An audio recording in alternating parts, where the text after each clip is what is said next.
Қазақстан Республикасының 2020 жылға дейінгі стратегиялық даму жоспары туралы Қазақстан Республикасы президентінің 2010 жылға 1 ақпандағы жарлығына сәйкес азаматтардың құқықтық санасына деңгейін және құқықтық мәдениетін арттыру, азаматтардың білікті заң көмегіне қолжетімділігін кеңейту үшін барлық қажетті жағдайды туғызу міндеттері көзделген. Бұл функциялар Әділет министрлігіне жүктелген болатын. Осы міндеттерді орындау барысында Әділет министрлігі құқықтық ақпараттық қызмет, оның негізгі міндеттері халыққа барлық құқықтық сұрақтар бойынша консультация беру болып табылады. Консультациялар барлық құқықтық сұрақтар, соның ішінде барлық мемлекеттік органдармен көрсетілетін қызметтер бойынша көрсетіледі. Шамамен талаптарына жан-жақты түсініктеме беріледі. Біздің республикамыз азаматтары үшін 580058 нөміріне қоңырау шалу арқылы қызмет операторларынан білікті заң көмегін алуға қолжетімділік ашылған болатын. Сәлеметсіз, Әділет министрлігінің құқықтық ақпарат қызметіне хабарластыңыз. Сәрсенбаев Батыржан. Сәлеметсіздер. Мен сізге Шымкент қаласынан хабарластым. Жуырда бала болған. Сол баламды туғаннан бастап балабақшаға кезекке қойыңыздар деген. Соны қалай істеуге болады? Ол үшін сіз халыққа қызмет көрсету орталығына барасыз. Өзіңізбен бірге ата-анасының жеке куәлігі. Егер сіз жұмыс істейтін болсаңыз, ата-анасының жұмыс орнына анықтама жұмыс істемес жөнінде қажет емес. Баланы туу туралы куәлігі, өтініш, 5 жұмыс күні білім басқармасынан жауабын аласыз. Жұмыс уақыты 9-дан 8-ге дейін жұмыс істейді. Тек халыққа қызмет көрсету орталықтарына ғана бару керек па? Тек қана халыққа қызмет көрсету орталығына қабылдайды.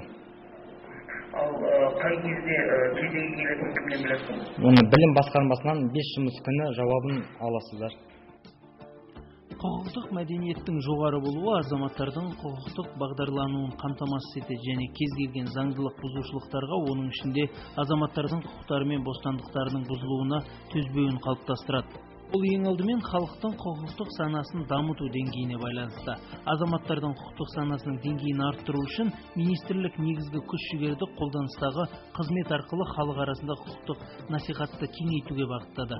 Қазіргі уақытта республикада осындай қызметке аналог жоқ.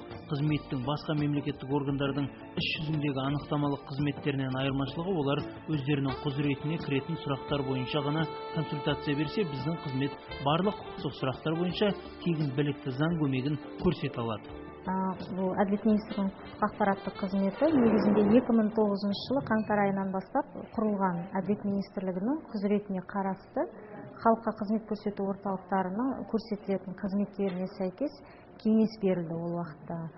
Қазақстан Республикасының 2020 жылғы стратегиялық даму жоспары туралы Қазақстан Республикасының 2010 жылғы 1 ақпандағы Қазақстан Республикасы президентінің жарлығына сәйкес әрбір азаматқа заң біліктілігін жоғарылату, құқықтық мәдениетін жоғарылату мақсатында осы құқықтық ақпарат насихат жүргізу жұмыстары Әділет министрлігіне жүктелген. Сол себепті осы құқықтық ақпараттық қызметі құрылды.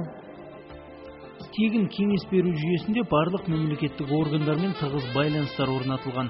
Адамдардың тіршілік әрекетінің барлық салалары бойынша неғұрлым жиі қойылатын құқықтық сұрақтар және оларға жауаптардың тізбесі де әзірленіп қойған. Сондай-ақ қажет болған жағдайда толық жауап беру үшін қойылып отырған сұрақ қай мемлекеттік органның құзыретіне жатса, сонымен қосу мақсатында мемлекеттік органдардың анықтамалық телефондарының арасында байланыс орнатылған.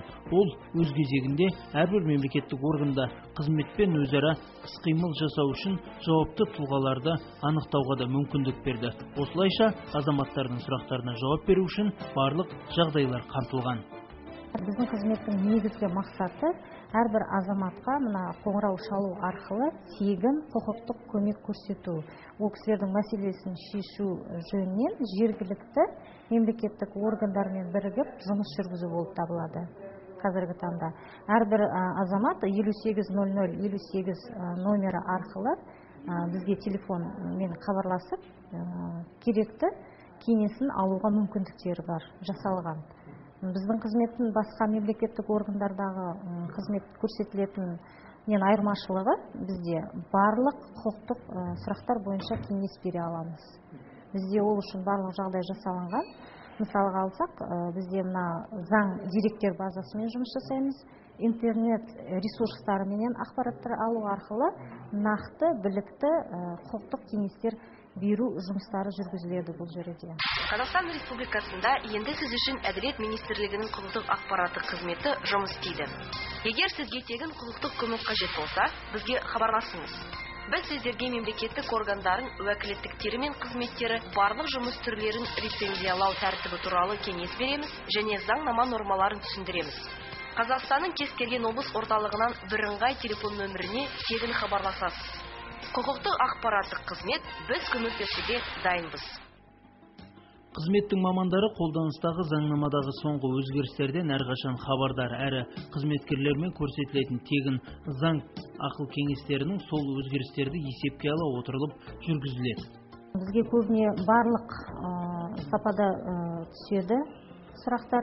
Мысалға алсақ, құжаттандыру, заңды тұлғаларды тіркеу, бұл жылжымалы мүліктерді тіркеу құқықтары, қалай айтсам болады, тағы да зейнетақы төлеу, мемлекеттік жәрдемақы төлеу кеңестері беріледі. Тағы да наследство дейміз ғой, оформление, мұрагерлік құқықтары жөнінен кеңестер беріледі. Және де біздің қызметтен азаматтар, жеке азаматтардан бөлек заңды тұлғалар, консультация беретін заңды тұлғалардың өзі де хабарласып бізден кеңестер, құқықтық кеңестер алып отырады. Мемлекеттік органдардың мамандарымен бірлесіп қызметкерлердің біліктілігін жетілдіру бойынша түрлі семинарлар өткізіледі. Тәжірибелі қызметкерлер мемлекеттік қызмет көрсетулердің сатып алу, оның ішінде қызметтерді жүзеге асыру үшін қажет болып табылатын түрлі лицензиялар мен рұқсат берулер, тұрғын үй даулары, азаматтық құқықтық қатынастар және әрбір адам кез келген сәттен тап болуы мүмкін көптеген басқа да сұрақтар бойынша пайдалы кеңестер беріліп отырады. Телефон арқылы көрсетілген тегін заңды консультация қаржы шығындарын үнемдеумен қатар, бұдан арғы іс-әрекеттер үшін дұрыс бағыт беруді қамтамасыз етеді. 580058 облыстық болашақта мына 2010 тегін кеңес берілу мүмкіндіктері жасап. Қызметке күн сайын республикада азаматтарының барлық әлеуметтік санаты хабарласады. Сондай-ақ басқа да елдерден жиі қоңырау келіп түседі.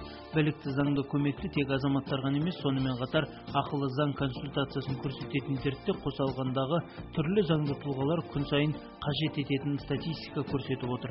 Заңның егжей-тегжейінен көмек көрсету іскерлік белсенділіктің қай саласында болмаса қажет. Алайда көп жағдайда жақсы заңгерден консультация алу үшін уақыт та болмай жатады. Қызмет алдын ала жазылуды немесе кезекте тұрып ұзақ күтуді талап етпейді. Сол себепті қызмет түрін тегін көрсетеді және уақытылы көрсетеді. Телефон арқылы тегін заңдық консультация алу әркімге де қолжетімді. Бұл жерде көбіне заңгер мамандар жұмыс істеп отыр, мамандықтары заңгер. Одан қалса біз басқа да мемлекеттік органдардағы тәрбиелі, тәжірибелі жұмыскерлермен қосымша бірігіп семинар жұмыстарын өткіземіз.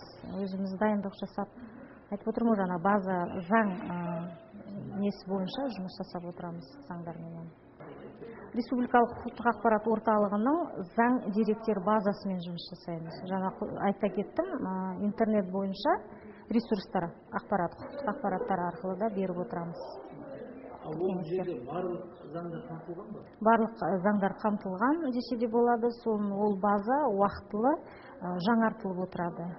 Құқықтық ақпарат орталығымен, Әділет министрлігімен. Қызметтің басты функциясы тегін заңдық консультация беру болғандықтан халық нақты қойылып отырған сұраққа толық дәл жауапты күтеді. Әрі қойылып отырған сұрақтың тұжырымды көбінесе нақты өмірлік жағдай. Көрсетілетін қызмет сапалы болу үшін қызмет заң деректері базасы мен интернет ресурстардағы ақпараттарды пайдаланады жиі. Консультация мемлекеттік және орыс тілдерінде жүзеге асырылады. Астана, Алматы қалаларында және Қазақстанның облыс орталықтарынан 5800-58 бірыңғай нөміріне хабарласу тегін болып табылады. Қоңырауларды қабылдау кестесі дүйсенбіден жұмаға дейін, таңертеңгі сағат 9-дан кешкі сағат 6:30-ға дейін.